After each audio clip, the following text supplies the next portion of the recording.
মানুষ পরিবর্তন হতে পারবে, এ কথাই ঠিক।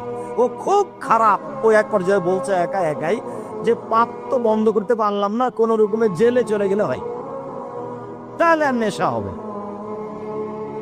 আর একবার বলছে যে পাপ তো এটা ঠেকানো যাবে না, সবসময় ফাঁকা জায়গায় থাকবো, কেউ যেন না দেখে।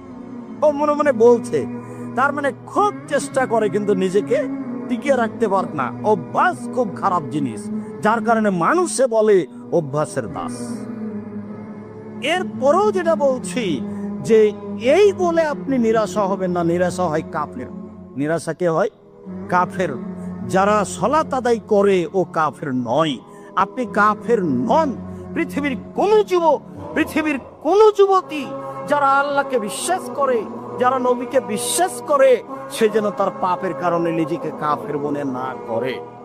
সে অব্যাহত রাখুক আস্তাগফিরুল্লাহ ওয়া তুবু ইলাইহি,